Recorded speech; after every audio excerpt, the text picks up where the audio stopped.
আমি কিনে ফেললাম এই প্রাইভেট জেট আর 100 জন পাইলটের মধ্যে যে পাইলট এই ভিডিওটা জিতবে সে এটা রেখে দেবে। প্রথম চ্যালেঞ্জে পাইলটরা 3টে টিমে ভাগ হয়ে যাবে আমার বাড়ি যাওয়ার কোনো উপায় নেই। আর প্রথম যে টিম এই 18,000 কেজির প্লেনটাকে ফিনিশিং লাইনে নিয়ে যাবে 3 2 1 শুরু করো।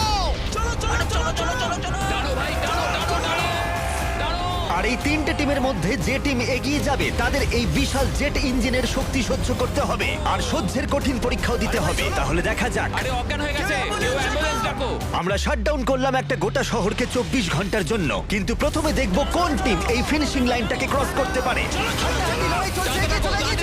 তাড়াতাড়ি, তোমরা প্রায় পৌঁছে গেছো। ও এক হাতে এটাকে টেনে নিয়ে যাচ্ছে, ওরা দ্রুত এগোচ্ছে। ওরা কি তাড়াতাড়ি যাচ্ছে? জিততে হলে প্লেনটাকে ফিনিশিং লাইন ক্রস করাতে হবে। ও, আমরা উইনার পেয়ে গেছি, তোমরা পেরেছো। ওটা আমাদের জেট। আমি এটা আমার মেয়ের জন্য করেছি। 2/3 পাইলট এই মাত্র এলিমিনেট হয়ে গেল। এদের মধ্যে একজন জিততে চলেছে এই প্রাইভেট জেট। এই পাইলটদের 4টে চ্যালেঞ্জের মুখোমুখি হতে হবে $2.4 মিলিয়ন প্রাইভেট জেটটা জেতার জন্য। তোমাদের স্বাগত গেম নাম্বার 2 তে। জেট স্পিনার, ইঞ্জিন স্টার্ট করো। এটা ঠিক নয়, আমার মোটেও ভালো লাগছে না। এইবার প্লেনটা স্টার্ট হচ্ছে। চলো শুরু করো ভাই। তোমরা যে প্রাইভেট জেটের জন্য লড়াই করছো তার থ্রাস্টারগুলো আরো শক্তিশালী, যাতে বাতাস প্রতি ঘন্টায় 96 কিলোমিটার বেগে বইতে পারে। জেটটা একটা সার্কেলে রোটেট করবে, এর ফলে তোমরা তোমাদের প্ল্যাটফর্ম থেকে উড়েও যেতে পারো। আরে এটা তো পাগলামি। হেরে ফিরে যাওয়ার জন্য আমি এত দূর আসিনি। আমার খুব ভয় লাগছে ভাই। সবাইকে গুড লাক। এই শুরু হলো।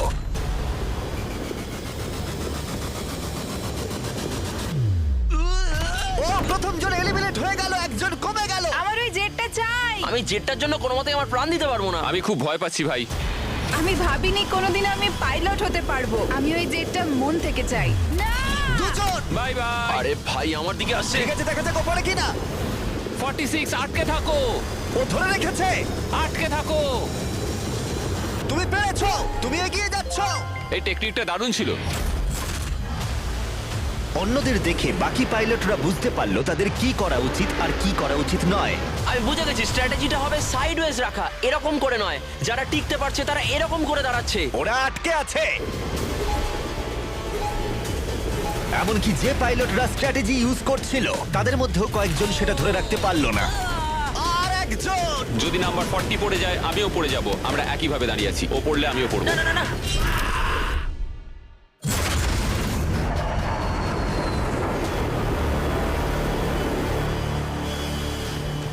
ওটা আমার কাছে কিছুই নয়, আমি পারবো। এটা সত্যিই একটা অদ্ভুত বিষয়, কারণ তোমরা যেটার জন্য কম্পিট করছো সেটাই তোমাদেরকে এলিমিনেট করে দিচ্ছে। ওরা একে একে পড়ে যাচ্ছে। ও মাই গড, আরেকজন পড়ে গেল। পারফেক্ট টেকনিক থাকা সত্ত্বেও যে পাইলটরা এনএফএল খেলেছে তারাও টিকে থাকতে পারলো না ঠিক এভাবে। আরে সবচেয়ে স্ট্রং লোকটাই তো পারলো না।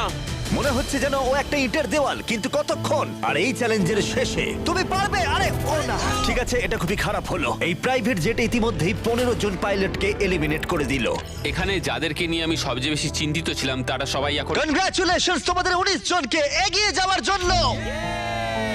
আমি এই রাউন্ডটা জিততে পারলাম না, আমার খুবই খারাপ লাগছে তার জন্য। আমার কিছু বন্ধুর জন্য সত্যি খারাপ লাগছে, কিন্তু খেলার নিয়ম তো এটাই।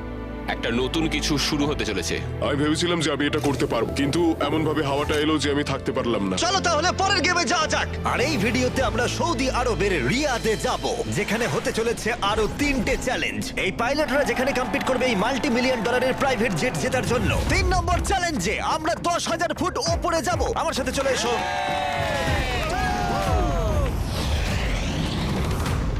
আমি চাই তোমরা একজন ক্যাপ্টেন বেছে নাও। স্যামুয়েল কিন্তু প্রথমে এগিয়ে এসেছিল, তাই আমার মনে হয় স্যামুয়েলই হওয়া উচিত। কি বলো তোমরা? স্যামুয়েল, তোমাদের একজনকে বেছে নেবে 1 ভার্সেস 1 চ্যালেঞ্জের জন্য। অ্যান্ড্রে, খুব ভালো। ওহো, স্যামুয়েল, এই 19টা ব্রিফকেসের মধ্যে যে কোনো একটা নাম্বার বেছে নাও। নাম্বার 8। এদের মধ্যে 10টা ব্রিফকেসে লেখা আছে জাম্প, মানে তুমি স্কাই ডাইভ করে পরের গেমে চলে যাবে। বাকি ব্রিফকেসে আছে এলিমিনেশনস। অলরাইট। স্যামুয়েল ব্রিফকেসের ভেতরে দেখছে,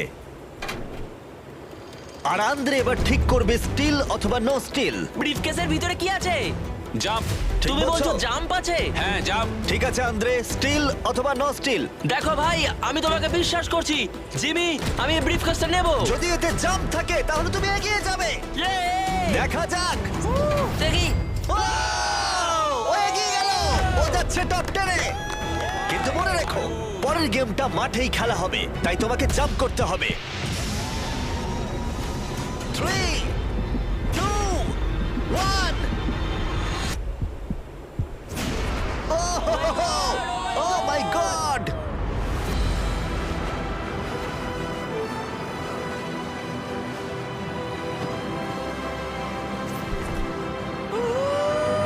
একটা হলো আর 9টা জাম্প বাকি আছে পরের গেমে যাওয়ার জন্য। প্রথমে এরা সৎ ছিল, তার মানে এরা একে অপরকে সহযোগিতা করার চেষ্টা করছিল। এটা জাম্প। স্কাই ডাইভ এনজয় করো। ও সত্যি বলেছে, ও একদমই সত্যি বলেছে। এটা এলিমিনেট। কিন্তু শোনো, আমি এখানে থাকতে চাই। না আমি নেব না। তোমরা কেন সত্যি কথা বলছো? কিন্তু ও মিথ্যে কথা বলতে অস্বীকার করেছিল। আমি কিচ্ছু বলবো না। কিন্তু কমান্ডার নিজে এলিমিনেট হওয়ার আগে দুবার সত্যি কথা বলেছিল। ওহোহোহো। তুমি মিথ্যে বললে না কেন? কারণ আমি সৎভাবে খেলছি। 6টা এলিমিনেশন হলো আর 6টা জাম্প বাকি আছে পরের গেমে যাওয়ার জন্য। যাই হোক, ব্রেট আমাদের আগের একটা ভিডিও দেখে একটা স্ট্র্যাটেজি নিয়ে এলো। ইউটিউব ভিডিও দেখার পর এটাই আমার প্ল্যান ছিল। এইরকম পরিস্থিতিতে আমি এটাই করতাম। তুমি একে বিশ্বাস করো? হ্যাঁ করি। এখানে এলিমিনেশন আছে। সত্যি তুমি কথা দিলে যে এখানেই এলিমিনেশন হবে। আমার মনে হয় তোমায় বিশ্বাস করা যায়, তাই আমি ব্রিফকেসটা স্টিল করব না। হ্যাঁ। ও ধরে ফেলেছে, ও ধরে ফেলেছে। এই খেলায় দেখা যাচ্ছে মিথ্যে কথা বললে তার শাস্তিও পাওয়া যায়। আর যেহেতু একজন পাইলট মিথ্যে কথা বলেছে, তাই বাকি পাইলটদের মনে সন্দেহের সৃষ্টি হলো। এতে জাম্প আছে? না, আমার মনে হয় তুমি আমায় মিথ্যে বলছো, তাই এটা তোমার কাছেই থাকবে। ভেতরটা দেখো অ্যান্ড্রিউ। না, এখানে লেখা আছে জাম্প। কখনো কখনো সত্যি বললেই লাভবান হওয়া যায়। যেহেতু আর 4টে জাম্প আর 6টা এলিমিনেশন বাকি আছে, তাই বাকি পাইলটরা ভাবছিল তারা সত্যি কথা বলবে কিনা। আমি চাই আমার পেশায় একজন ভালো মানুষ হতে, যে মিথ্যে কথা বলে না, না মানুষকে ঠকিয়ে টাকা অর্জন করে না। আমি মনে করি আমি একজন সৎ মানুষ। আমি বিশ্বাস করি। আমি চাইবো তুমি ব্রিফকেসটা স্টিল করো। ঠিক আছে, তার চলো। মানে এটা একটা এলিমিনেশন। হ্যাঁ। No steal. ঠিক আছে, দাঁড়াও, স্ট্র্যাটেজি কাজ করেছে। ও ভাই এটা দারুণ ছিল। মানে দেখো, আমি এটা খুব একটা ভালো শোনাচ্ছে না। কলবি, তুমি এখানে কি বলবে বলো? আমি শুধুই বলছি আর কি।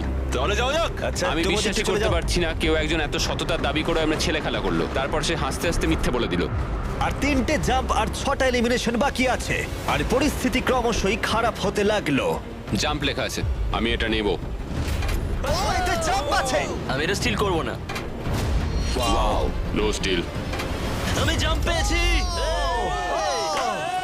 ও মাই গড, ওর জন্য একটা প্যারাশুট নিয়ে এসো। আর তোমাদেরকে আমি বলতে চাই, চলো। তোমাদের মধ্যে যে কোনো একজন এগিয়ে যাবে। যেহেতু আর বাকি থাকা 6টা ব্রিফকেসের মধ্যে একটা জাম্প বাকি আছে, তাই এটা কি? তুমি চুজ করো। ঠিক আছে, নো স্টিল। ও এলিমিনেশন। আর 4টে এলিমিনেশন বাকি আছে, কিন্তু জাম্প বাকি আছে একটা। ঠিক আছে, ভেতরে তাহলে কি দেখলে? এটা জাম্প। তুমি বলছো এটাই লাস্ট জাম্প? হ্যাঁ এটাই লাস্ট। ওকে, আমি তোমায় বিশ্বাস করতে পারি? আমি সত্যি বলছি। স্টিল নাকি no steal? No steal. No steal, ঠিক আছে।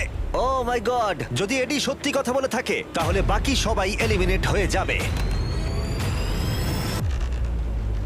ভাই, এখানে জাম্প আছে। ও সত্যি কথা বলছিল, ও তোমাদের সত্যি কথা বলছিল। যেহেতু এখন 10টা জাম্পই নেওয়া হয়ে গেছে, এবার দেখার সময় হয়েছে কেন এরা কার্গো প্লেন থেকে জাম্প করলো। কারণ এর পরের চ্যালেঞ্জটা এমন একটা অদ্ভুত জায়গায় অনুষ্ঠিত হতে চলেছে, সেখানে জেট সাধারণত দেখতে পাওয়া যায় না। রিয়াদের সবথেকে বড় ফ্রিওয়ের একেবারে মাঝখানে, সৌদি আরবের সবথেকে বড় শহর। যাতে পুরো শহর এই জেটের চ্যালেঞ্জটাকে দেখতে পায়, তাহলে সবাই নিজের হাত তোলো।